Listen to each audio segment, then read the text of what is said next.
Right. ఇక్కడ తెలంగాణ ఉద్యమ సమయంలో పుట్టిన కంపెనీలు ఇవి. రేవంత్ రెడ్డి గారు, కవిత గారు తెలంగాణ ఉద్యమం నడుస్తుంటే వీళ్ళు చేసిన కార్యక్రమాలు ఇగో ఇవి. కంపెనీల ఎస్టాబ్లిష్మెంటు, కంపెనీల నిర్మాణాలు, ఈ పనిలో వీళ్ళు ఉన్నారన్నట్టు. ఇక తెలంగాణ వచ్చిన తర్వాత మళ్ళీ వాళ్ళ ఖాతాలనే.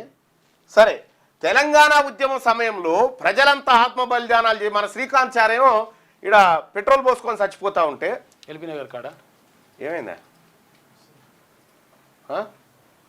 రైట్గా ఏదో చిన్న టెక్నికల్ ప్రాబ్లం కానీ రైట్. ఇగో ఇది వాళ్ళ మధ్యలో ఉన్నటువంటి బంధాన్ని బయట పెడుతుంది అన్నట్టు.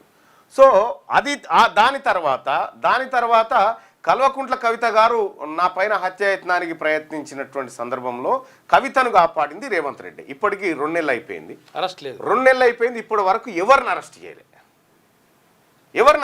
కల్వకుంట్ల కవిత గారు. 54 రోజులు అయిపోయింది. అంటే 54 రోజుల తర్వాత కూడా ఎవరిని అరెస్ట్ చేయలేదు కల్వకుంట్ల కవిత గారిని, లేకపోతే ఆ హత్యాయత్నంలో పాల్గొన్నటువంటి నిందితులను ఎవరిని అరెస్ట్ చేయలేదు. కాపాడుతుంది కల్వకుంట్ల చంద్రశేఖరరావు గారు, ఏది కవిత గారిని కాపాడుతుంది పక్కా రేవంత్ రెడ్డి అని చెప్పడానికి నేను ఇంతకంటే ఎక్కువ ఆధారాలు ఏం చూపించలేను.